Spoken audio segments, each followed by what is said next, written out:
આપ જોઈ રહ્યા છો Lakhtar news update channel subscribe કરો, નોટિફિકેશન મેળવવા બેલ આઇકોન દબાવો. ચાપરડા ખાતે 51માં રાજ્ય કક્ષાના ગણિત વિજ્ઞાન પર્યાવરણ વિજ્ઞાન મેળાનું આયોજન કરવામાં આવ્યું. બાળ વૈજ્ઞાનિકો પોતાની કૃતિઓ લઈ ઉપસ્થિત રહ્યા. આ મેળાની અંદર શિક્ષણ મંત્રી પ્રફુલ્લ પાનસેરિયા ઉપસ્થિત રહ્યા. તેમના દ્વારા દીપ પ્રાગટ્ય કરી અને આ જે વિજ્ઞાન મેળો છે તેને ખુલ્લો મૂકવામાં આવ્યો. સરકાર દ્વારા જે બાળકોની અંદર પોતાની અંદર રહેલી શક્તિ અને જેને કે વૈજ્ઞાનિક શક્તિ રહી તે બહાર આવે તે માટે થઈ અને અલગ અલગ જગ્યાએ ગણિત વિજ્ઞાન અને પર્યાવરણ મેળાનું આયોજન કરવામાં આવે છે. આ મેળાની અંદર બાળકો પોતાની કૃતિઓ લઈ અને ઉપસ્થિત થાય છે. તેઓ જે તાલુકા કક્ષાએ તે આવે તે જિલ્લા કક્ષાએ પ્રથમ આવે તે રાજ્ય કક્ષાએ પોતાની કૃતિઓ લઈ અને ઉપસ્થિત રહેતા હોય છે. સર આપણે એસિડ તો ન કહેવાય,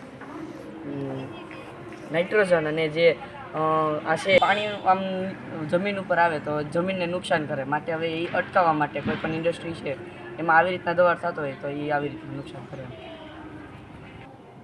નામ શું તારું ભાઈ? મારું નામ મકવાણા વિવેક છે. મારું નામ પ્રજાપતિ વિવેક છે. હવે કઈ સ્કૂલમાંથી આવો તમે? અમે સુરત કાંતિવીર સદાસિંહ રાણા પ્રાથમિક શાળામાંથી આવ્યા છીએ. તમે શું બનાવ્યું છે? અમે આ એક enjoy the cycle and smart cycle બનાવી છે. અમે આ સાયકલ વિજ્ઞાન મેળો હતો. અમે બધા એક્સિડન્ટ આવા જોતા હતા તો અમે સરને કીધું, સર અમે એક આવું મોડલ બનાવ્યું છે સાયકલનું. સરે કીધું ખૂબ સરસ, સારું છે. હવે મેં કીધું સર આમાં કંઈક નવું ઉમેરી. પછી અમે થોડો પ્લાન આપ્યો, પછી સરે આપ્યો અને આના ભાઈ 12મું ભણે છે, હરિકૃષ્ણ નામ છે તેનું, એને પણ થોડો પ્લાન આપ્યો. એનાથી આ સાયકલ અમે તૈયાર કરેલી છે. કાલે આઉટ ઓફ ડેટ થઈ જાય ને બીજી શોધ આવે છે એ જતું રહે છે, એનું અસ્તિત્વ પણ નથી રહેતું.